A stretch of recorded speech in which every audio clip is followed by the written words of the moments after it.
राधे राधे। अभिवादन के जो भी शब्द आपको प्रिय लगे उसमें हम आपका स्वागत करते हैं।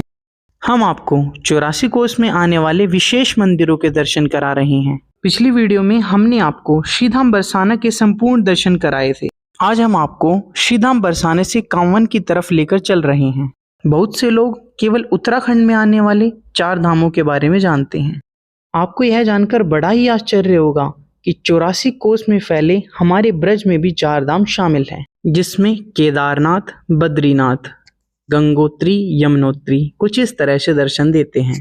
अब आप यह जानिए कि ब्रज में ये 4 धाम आए कैसे। जब द्वापर युग में नंद बाबा और यशोदा मैया की कोई संतान नहीं थी, तब उन्होंने भोले बाबा की पूजा अर्चना की और मन्नत मांगी, यदि उनके घर में कोई संतान होगी तो वह 4 धामों की यात्रा करेंगे। इसके पश्चात जब श्री कृष्ण उनके यहाँ प्रकट हुए, तब नंद बाबा और यशोदा मैया ने 4 धामों की यात्रा करने का निर्णय लिया। यह बात जब श्री कृष्ण को पता चली तो श्री कृष्ण ने अपनी माया से ब्रज में ही 4 धामों का आह्वान किया। तभी से ब्रज में भी 4 धाम विराजित हैं। इसीलिए यह माना जाता है कि ब्रज 84 कोश यात्रा में सारे धाम शामिल हैं। आइए अब हम आपको श्रीधाम बरसाना से 84 कोस में आने वाले श्री केदारनाथ धाम की ओर लेकर चलते हैं। जैसा कि आप मैप में देख रहे हैं, श्रीधाम बरसाना से केदारनाथ की दूरी 23 किलोमीटर की है। यह केदारनाथ धाम ब्रज में कामा नामक स्थान पर स्थित है।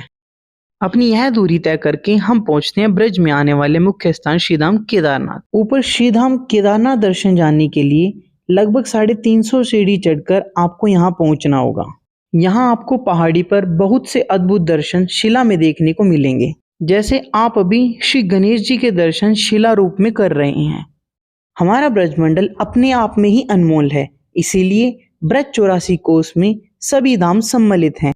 हमारे ब्रजमंडल की भूमि इतनी अद्भुत है कि सभी देवी देवता श्री कृष्ण से इस मृत्यु लोक में केवल ब्रज में आने के लिए ही प्रार्थना करते हैं। ऊपर आने के पश्चात आपको शिला में बने नंदी के दर्शन कुछ इस प्रकार होंगे, जो बड़े ही अद्भुत हैं। अब आप घर बैठे मानसिक रूप से दर्शन कीजिए श्री बाबा केदारनाथ जी के, जो हमारे ब्रज में दर्शन देते हैं। बोलिए श्री केदारनाथ महाराज की जय। अब श्री केदारनाथ धाम से हम आपको लेकर चलते हैं आदि बद्रीनाथ धाम की ओर, जो डीग में पड़ता है। यहाँ केदारनाथ धाम से आदि बद्रीनाथ धाम की दूरी लगभग 13 किलोमीटर की है। अब हम आदि श्री बद्रीनाथ धाम, जो कि ब्रज में दर्शन देते हैं, वहां पहुंच गए हैं। यह आप तपोकुंड के दर्शन कर रहे हो। आपको यह जानकर बड़ा ही आश्चर्य होगा, जब श्री कृष्ण ने 4 धामों का आह्वान यहाँ किया तो 4 धामों के साथ साथ सभी धाम यहाँ स्वयं चलकर आ गए।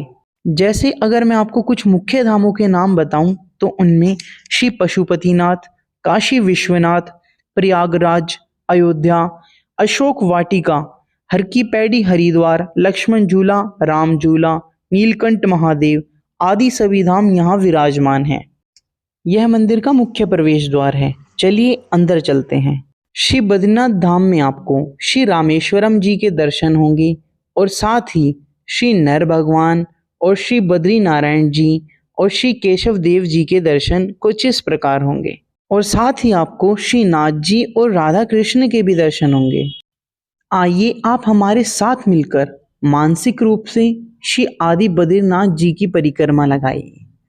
आपको यह जानकर बड़ा ही आश्चर्य होगा, यहाँ जितने भी विग्रह हैं सभी एक पर्वत श्रृंखला में से अपने आप स्वयं भू प्रकट हैं। आपको यहाँ ब्रजमंडल में आने वाले श्री आदि बद्रीनाथ धाम में श्री जी की प्रसादी हर समय मिलेगी। आप कभी भी यहाँ आकर भंडारे का आनंद ले सकते हैं। चलिए अब हम आपको लेकर चलते हैं गंगोत्री और यमुनोत्री की तरफ। जो पुण्य लाभ गंगोत्री यमुनोत्री के करने से मिलता है, उससे कई गुना ज्यादा पुण्य लाभ आपको ब्रज में स्थित इन धामों के करने से प्राप्त होता है। यह स्थान आदि बद्रीनाथ धाम से लगभग 1.5 किलोमीटर की दूरी पर स्थित है। यह जो पर्वत श्रृंखला आप देख रहे हैं, इसके बाईं ओर गंगोत्री और दाईं ओर यमुनोत्री स्थित है। जल की धारा का सुंदर नजारा आपको केवल सावन माह में देखने को मिलेगा। आने वाली और मुख्य वीडियो में हम आपको 84 कोस में आने वाले विशेष मंदिरों के दर्शन कराएंगे। प्रेम से बोलिए राधे राधे।